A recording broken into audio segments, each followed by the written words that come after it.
Assalamualaikum warahmatullahi wabarakatuh. Bismillahi alhamdulillah. Wassalatu wassalamu ala rasulillah wa ala alihi wa ashabihi wa mawalah. Amma ba'du. Ma'asyiral muslimin al-hadirin wal muslimatil hadirat, Jamaatus Salatus Zuhri Masjid Raya Sumatera Barat rahimakumullah. Allahu subhanahu wa ta'ala yaqulu fi kitabihil karim, a'udzu billahi minasy syaithanir rajim. Bismillahirrahmanirrahim. Ya ayuhan nas, u'budu rabbakum alladhi khalaqakum walladhina min qablikum la'allakum tattaqun. Sadaqallahul azim. Wahai segenap umat manusia, sembahlah olehmu Rabbmu atau Tuhanmu yang telah menciptakan, menjadikan kamu, dan yang telah menjadikan orang-orang yang sebelum kamu, agar kamu menjadi hamba Allah yang bertakwa. Ma'asyiral muslimin rahimakumullah. Dalam ayat ini Allah memakai kalimat fi'alul amri, fi'il amar, artinya perintah. Ya ayuhan nas u'budu, itu secara keseluruhan. Sembahlah olehmu Tuhanmu. Maka di dalam disiplin ilmu qawaid bahasa Arab, bahwa kata-kata wa'budu, akar kata daripada abada, ya'budu ibadatan, artinya adalah melakukan pengabdian, melaksanakan ibadah sebagai kewajiban kita kepada Allah Subhanahu wa ta'ala.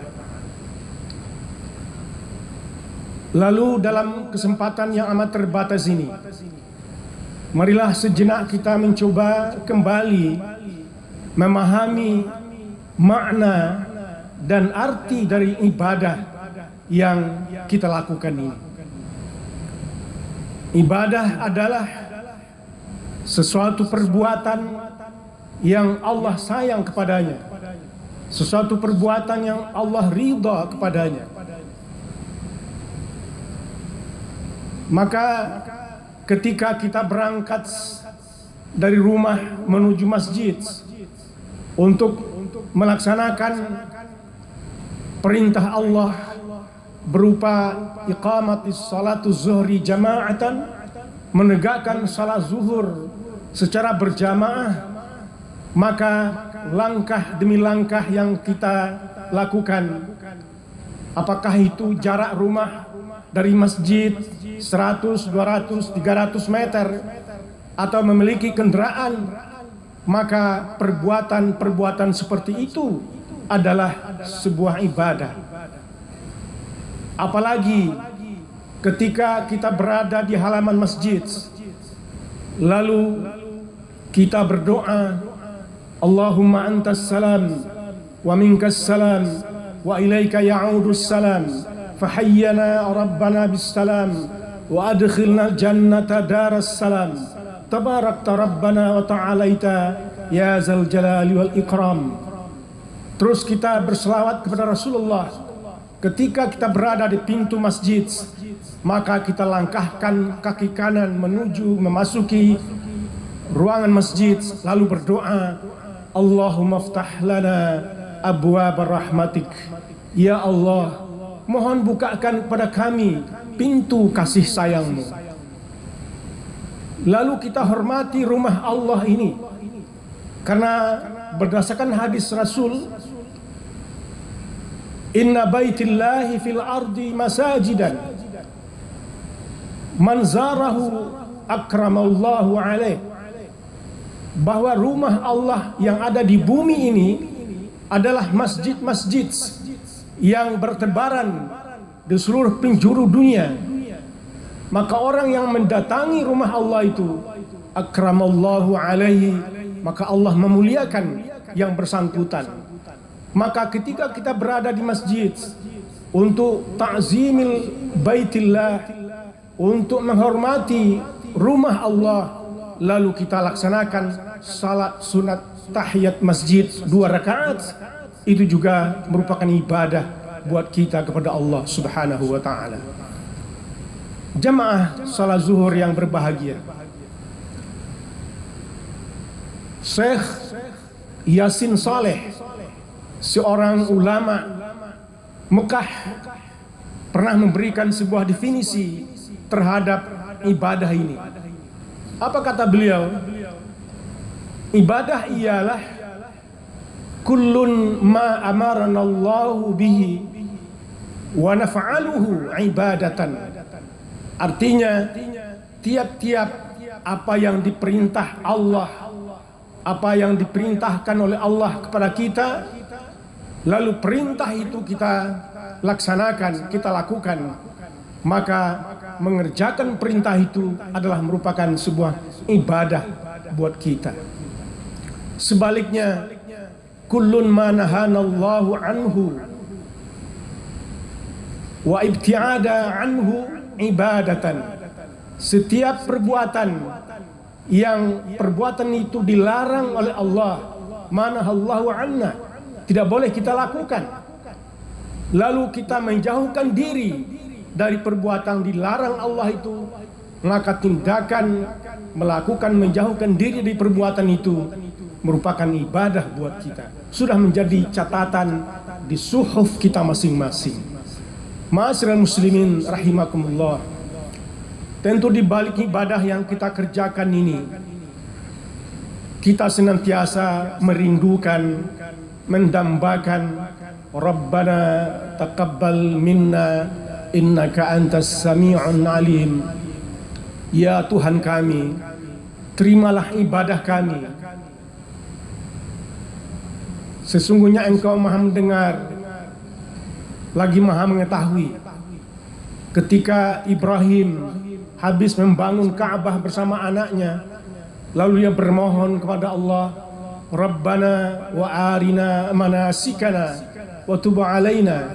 Ya Allah, perlihatkanlah kepada kami bukti ibadah kami.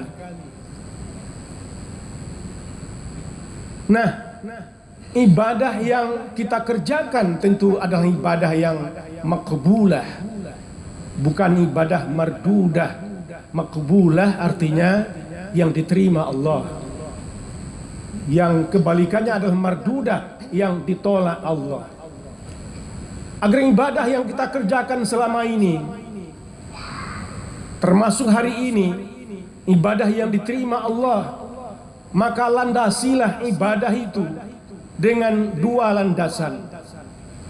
Pertama ialah surat Al-Bayyinah ayat 5, Allah menegaskan, wa ma umiru illa liya'budullaha mukhlishina lahuddin hunafa wa yuqimus salata wa yu'tuz zakata wa dzalika dinul qayyimah.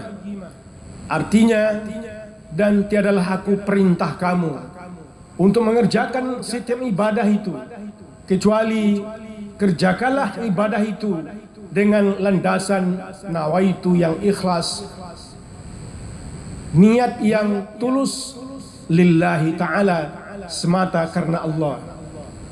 Sebab kalau ibadah yang kita kerjakan sekecil apapun, kalau sudah mengandung unsur-unsur riya, maka riya dalam kajian tauhid termasuk syirik khafi, syirik yang paling halus sekali. Jadi antara ikhlas dan riya membedakannya sangat sulit sekali. Bisa-bisa bagaikan rambut dibelah 7. Oleh karena itu, marilah kita berupaya agar setiap ibadah yang sedang dan yang akan kita kerjakan di dalam perjalanan hidup kita ini, kita landasi dengan niat yang tulus semata karena Allah, lillahi ta'ala. Bahkan Aisyah istri Rasulullah ketika memberikan bantuan pada orang lain, biasanya kalau orang diberi bantuan, dia mengucapkan barakallahu fima ataita, apa yang Bapak berikan ini Allah berkahi. Wa barakallahu fima abqaita, harta yang Bapak tinggalkan diberkahi Allah. Jazakallahu, Allah membalasi. Tapi Siti Aisyah tidak mau seperti itu. Udah, terima aja ini. Begitu Aisyah menjaga ketulusan, keikhlasan dia beribadah kepada Allah Subhanahu wa ta'ala. Kaum muslimin jemaah yang berbahagia, oleh karena itu marilah kita jauhi diri kita ini beribadah yang memiliki unsur riya, yura'una wa yamna'unal ma'un. Mereka riya untuk beribadah. Lalu ada kunci yang kedua adalah ibadah yang kita kerjakan ini haruslah mutabi'atir Rasul. Ibadah yang mengikuti tata cara Rasul mengerjakan. Ibadah yang kita kerjakan harus sesuai dengan sunnah Rasulullah Sallallahu Alaihi Wasallam. Tidak bisa menurut keinginan kita, nafsu kita, akal logika kita, tetapi haruslah merujuk kepada sunnah dan perbuatan-perbuatan Nabi. Kaum muslimin rahimakumullah, ada 3 sunnah dan bentuk sunnah Rasulullah. Pertama adalah sunnah qauliyah, inilah ucapan-ucapan beliau. Ada sunnah fi'aliyah, perbuatan keseharian beliau. Dan ada sunnah taqririyah, suasana batin hati beliau. Nah, ini semua menjadikan rujukan buat kita untuk mengerjakan ibadah kepada Allah Subhanahu wa ta'ala. Pada kesempatan yang terbatas ini, ada 3 hal bentuk ibadah yang perlu kita lakukan aktualisasi kembali. Pertama ialah ibadah i'tiqadiyah, ibadah yang menyangkut dengan keyakinan kita, iman kita kepada Allah Subhanahu wa ta'ala. I'tiqad berasal dari kata aqada, yaqidu i'tiqadan, artinya ada ikatan. Maka ikatan batin kita kepada Allah haruslah ikatan yang kuat, buhul yang kuat. Jangan seperti ikatan pernikahan. Ketika terjadi pertengkaran, problema rumah tangga, lalu berujung dengan perceraian, maka ikatan pernikahan itu adalah buhul gasur, tidak buhul kuat. Tetapi ikatan batin kita kepada Allah adalah buhul kuat. Apapun tantangan hidup, ancaman hidup, romantika, dinamika hidup yang kita lalui, maka akidah kita jangan sampai tergeser, jangan sampai menjadi orang yang murtad di dalam berakidah kepada Allah Subhanahu wa ta'ala. Nah, inilah yang perlu kita aktualisasikan kembali dalam mereka menghadapi romantika dinamika kehidupan di masa-masa yang akan datang. Lalu yang kedua ialah ibadah yang menyangkut dengan mahabbatillahi azza wa jalla. Kita senantiasa meningkatkan rasa kasih sayang kita kepada Allah Subhanahu wa ta'ala, rasa kasih sayang kita kepada Muhammad Rasulullah sallallahu alaihi wasallam. Maka kedua-duanya itu belum cukup manakala rasa dan kasih sayang kita kepada dinil Islam, pada agama Islam belum sempurna.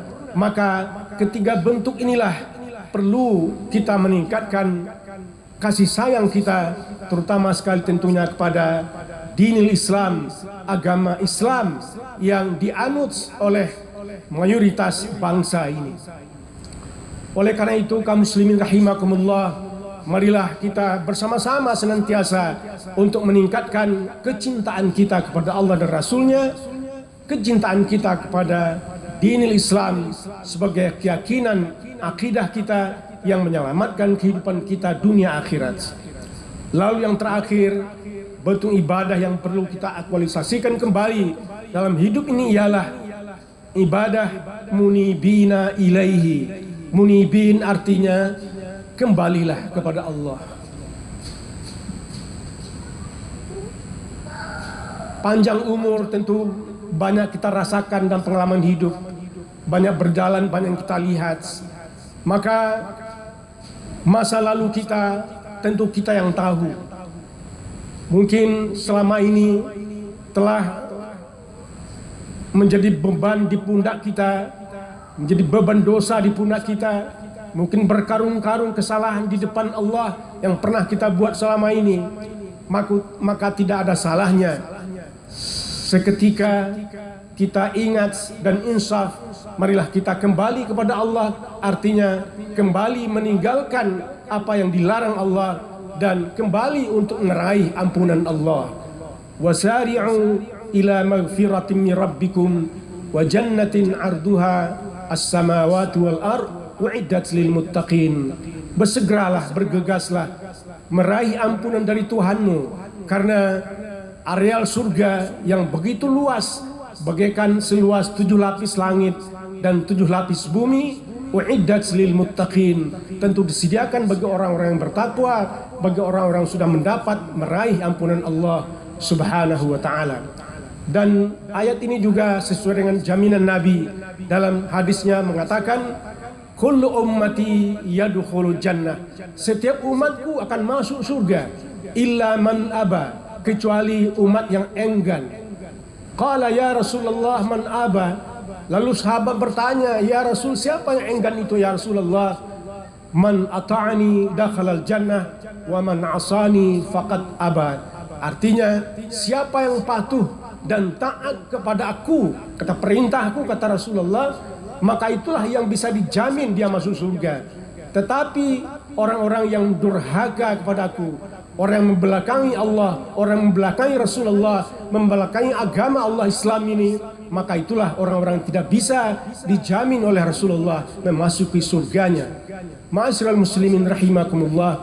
Oleh karena itu, marilah kita bersegera bergegas, tidak ada kata-kata undur, nantilah, lusalah, setelah saya pensiun mau ke masjid, jangan begitu. Tetapi kalau sudah ada motivasi dalam hati, mari kita raih ampunan Allah kapan dan di mana saja. Mudah-mudahan segala ibadah yang telah kita kerjakan, yang sedang kita lakukan hari ini, dan insya Allah ibadah yang bakal kita kerjakan fi baqiyati umurina, di sisa-sisa umur kita, menjadi ibadah yang diterima.